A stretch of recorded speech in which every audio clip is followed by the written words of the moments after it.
Let's kick off with a question. Why do people buy vinyl records? When being asked, some people are capable of saying some utter rubbish trying to sound profound in this regard. Sometimes it's just funny, sometimes it's outright ridiculous. Me personally, I collect records for two, maybe three reasons. First, it's a simple nostalgia. I always loved listening to records and that hasn't changed. Putting a record on a platter and dropping the arm is just what I fancy to do, certainly more than playing a file from a PC. Second, I just want to own physical media. And third, records were mastered a lot better than other physical media. I'm not sure about the quality of records nowadays, but records were mastered with care, unlike for instance CDs. I'm sure you all have heard about loudness wars, I'll get to it later on. Getting a spanking new turntable means spending at least 300 quid on a reasonably good one. But £300 can get you an excellent vintage turntable. So the question is it better to get new or vintage? When choosing a turntable, there are practically just three criteria: sound quality, design, and how much lazy you are. Some people prefer one, some the other, and the best possible outcome is, of course, if you can combine all three. Design is exactly what it is, you either fancy our looks or not. By lazy, I mean the turntable can be either automatic or manual, I'll get to the difference later on. Now the sound quality. If we're looking for the top sound quality, we need to consider a couple of different features and options. About 90% of the turntable's sound quality comes from a cartridge. A cartridge is this device that's connected to the end of a tonearm. It reads information from a record through a cantilever. It's this bit of a cartridge that holds a tip made of either diamond or sapphire. The tip is also called needle or stylus. The diamond is harder, so the tip is more resistant to wear, but it's also much pricier. The tip is then dragged through a record groove that contains these ridges, which are the actual recorded sound. Going through the groove then creates vibrations that are transferred through a cantilever into a body of the cartridge, where are then converted into a very weak electrical signal. And this signal is of course the music we want to listen to, so it's the most important bit of the entire chain, and as such, it should be taken good care of. That being said, choosing a cartridge is far more important than choosing a turntable itself. Today there are basically four types of cartridges you can buy. The ones that are used most often are moving magnet and moving coil. Not so common are moving iron and ceramic cartridges. They all do the same thing, each of them a little bit differently though. Moving magnet looks like this. As the tip is running about the groove bouncing off the ridges, the cantilever moves and vibrates according to what the tip touches. At the other end of the cantilever is a permanent magnet which sits between these stationary coils, and as the cantilever moves, the magnet moves between the coils, thus moving magnet, and this exact movement creates the electrical signal we're after. Moving coil, on the other hand, is a sort of reverse mechanism. At the end of the cantilever is a coil, which is moving between stationary magnets, you can guess the rest. Moving iron is very similar to moving magnet, where instead of heavy, permanent magnet, light, temporary magnet is used, usually a hollow piece of iron. The stationary permanent magnet is there to induce magnetic field. This approach has two advantages: less mass that is better for more accurate tracking, similar to the MC card, and high output voltage similar to the MM card, so you don't need more complicated and expensive preamp. It's sort of best of both worlds. Ceramic cartridges are cheap and used in entry-level turntables. They use piezoelectric effect. The cantilever is touching the yoke that's connected to the ceramic bit. When the tip is running about the groove, the cantilever starts pushing the yoke, which flexes the ceramic bit, and that's how the voltage is produced. There are a couple of differences between these approaches. A magnet is heavier than a simple coil, so the cantilever in MM cartridges has harder time to move about in the groove, and it makes it more difficult to pick up higher frequencies. So, in theory, MC cartridges could pick up more detail, but they are also more expensive and more difficult to work with in terms of preamplification. Some say the MC cartridges are far superior in terms of sound quality, but are they really? What's far more important is the shape of a stylus. There are several shapes of styli you can find. In a cross-section view, spherical tip is a circle. They are simple and cheapest to produce. The circular, rather wide shape won't allow spherical tips to get deep inside the groove, and as such they don't track very well, and of course they can't retrieve all the information from the groove. On the flip side, most of the dust and crap is deep inside the groove, so with the spherical tips you'll be spared of most of the pops and clicks. As the name implies, and as you can see here, the shape is a squashed circle, which can get better into the walls, has better contact, thus tracks much better, and can retrieve more information than the spherical tip. Since it's got much better surface contact, it results in less wear for both the stylus itself and the record. Line contact tips are squashed even more. They can pick up even more information off of the groove wall, including dust and imperfections. And this is where the record cleaning is rather important. This tip carries the name of its creator, Norio Shibata from JVC. JVC patented the shape in 1973 and it's become iron standard since then. Shibata's shape allows more contact with the groove than even the line contact, and as such it can, again, retrieve more information.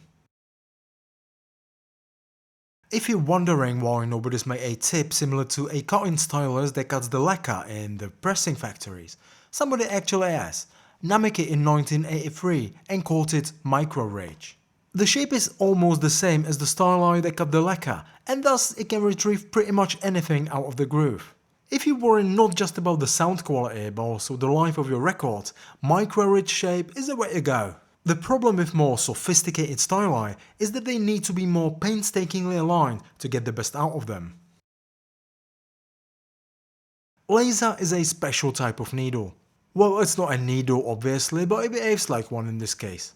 As far as I know, there's only one company that ventured into this territory, and that's ELP. They've made a couple of exorbitant priced turntables that I've never had an opportunity to play around with, nor I've never seen one with my own eyes, but I'd certainly want to. It would be most interesting. If I leave out the sound quality, it's got one unbeatable advantage over ordinary turntables. Nothing touches records during playback, which means no wear, so your records last pretty much forever. Another distinction between cartridges is how the tip is attached to a cantilever. It's either bonded or nude. Bonded tip is composed of a piece of metal that is glued to a cantilever and a small piece of diamond that is glued to this piece of metal. Nude tip, on the other hand, is a chunk of diamond glued directly to a cantilever. Bonded tip is using much less diamond, so it's cheaper. Nude, however, tracks more accurately due to its lower mass, which can theoretically result in a better sound. When a stylus gets damaged, broken or simply worn out, you may want to replace it. Ceramic or styli are quite often easy to replace. You can either replace just a cantilever or this bit the cantilever is attached to. Easy. With MC tips, however, not so much. They're usually firmly fixed to a cartridge and it's impossible to replace any part. There are two options though. You must either buy a new cartridge or let someone re-tip the cartridge with a new diamond tip. Both of these options are unfortunately almost always quite pricey. Tonearms got a couple of important functions or features. Holds a cartridge in place that makes sure the cartridge is properly aligned, takes care of proper tracking force, makes sure the tip is in the center of a groove and not leaning to one side or the other, and the last function is to lead the signal out of the turntable. The cartridge is connected to a shell, usually using these wires. The shell is then connected to a tonearm, usually with one of these connectors. You may also find a fixed shell, such as this one used by this Nakamichi turntable. One advantage is that they tend to be more steady and rigid. The problem, however, is that you can't use every cartridge you can find with your turntable. Vast majority of cartridges will be alright, but you may find some that are impossible to install or calibrate. For optimal performance, tonearm needs to move as smooth as possible, horizontally, but also vertically. Every manufacturer has their own way of achieving this. After the cartridge is installed, you may proceed with the calibration. The calibration involves some weighing and some adjustment. To make sure the cart is not swiveled in that shell, it needs to be properly aligned, usually using a protractor, which is a necessary tool to help you do that. You can either buy one or you can download and print out one of these. The alignment is a simple procedure, but take your time and don't do it sloppily. You need to make sure your cartridge is within these boundaries at two different places. Most turntables, except for the cheapest ones, can adjust a tracking force in some way or the other. With my turntables, it's done with this counterweight at the end of the tonearm, it's the most common way. Every cartridge needs a different tracking force for optimal performance. It's basically just how much pressure a tip applies to a surface of a record. It's measured in grams, and to be sure you've got it right, you can use one of these scales. First you need to find a perfect balance where the arm is perfectly level.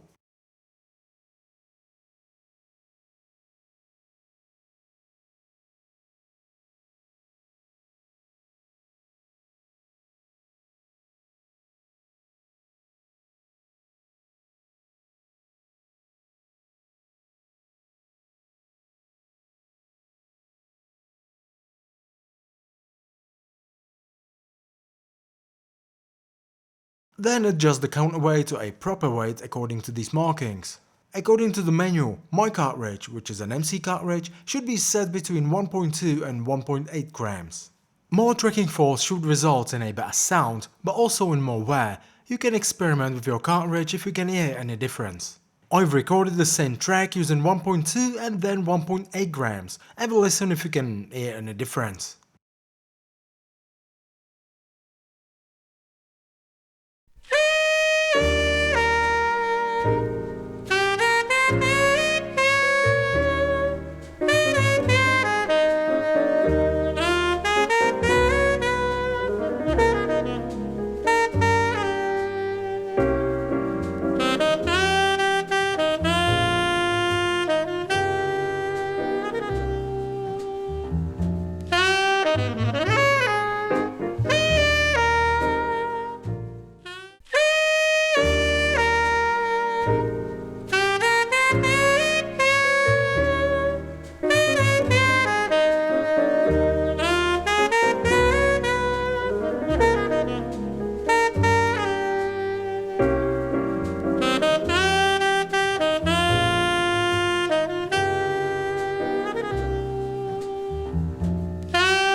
Ceramic cartridges usually need more tracking force. They can go up to 10 grams. They certainly wear down a record a tad more than MC or MM cartridges that require tracking force between 1 and 3 grams, but it's not like it's gonna cut it all in a record after one play. When the tracking force is too light, you may lose sound quality, the cartridge may start jumping above the record, or even worse, it can slide across the record, scratching it in the process, which can cause irreparable damage to the record, or even break the stylus off the cantilever.